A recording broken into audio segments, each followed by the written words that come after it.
సహోదరి సహోదరుడా, యేసయ్యలో ఉన్న గొప్ప గుణం ఏంటంటే ఆయన నిన్ను బాగు చేస్తాడు, నిన్ను స్వస్థపరుస్తాడు, నీకు విడుదలిస్తాడు. ఎట్టి సమస్య నుంచినైనా నీకు విడుదల కలుగజేయగలిగిన దేవుడు మనం ఆరాధిస్తున్న దేవాది దేవుడు.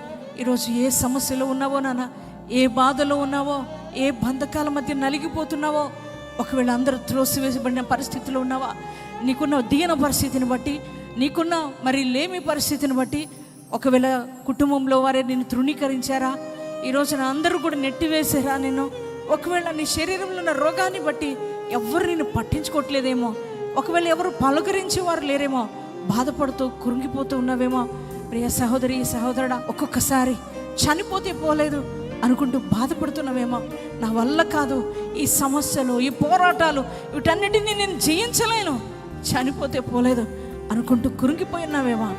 సహోదరి సహోదరుడా, ఎంతో దుఃఖంతో ఉన్నావా, ఎంత వేదనతో ఉన్నావా, ఇక్కడన్నా దేవుడు నన్ను కనికరిస్తాడేమో, ఇక్కడన్నా దేవుడు నన్ను బాగు చేస్తాడేమో అని విశ్వాసంతో ఇక్కడికి వచ్చావేమో.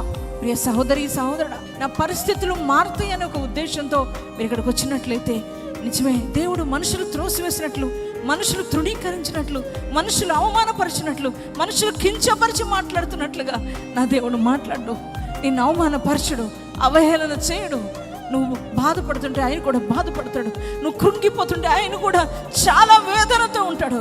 ప్రియ సహోదరి సహోదరుడా, నీ జీవితంలో ఏ రీతిగా నీ పరిస్థితులు మార్చాలని నా దేవుడు ఆశిస్తాడు తప్ప నిన్ను నష్టాలతో ఉంచడు, లేమి పరిస్థితులు ఉంచడు, రోగాలతో ఉంచడు, అవమానాలతో ఉంచడు. నా దేవుడు నీ నిందను కొట్టివేస్తాడు, నీ బాధను తొలగిస్తాడు, నీ కన్నీళ్ళు ఆయన తుడుస్తాడు, నీ దుఃఖాన్ని సంతోషంగా ఆయన మార్చగలిగిన దేవుడు మేము ప్రకటిస్తున్న యేసయ్య.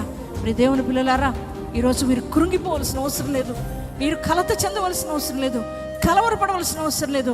ఈ రోజున మీరు ఎవరైనా కానీ, ఏ స్థితిలో ఉన్నా కానీ, యేసు నిన్ను ప్రేమిస్తున్నాడు. ఆయన నీ పరిస్థితులు మార్చడానికి ఆయన ఇష్టపడుతున్నాడు. ఈ యొక్క పగటి వేళ నీ తలరాత ఆయన మార్చాలని ఆశపడుతున్నాడు.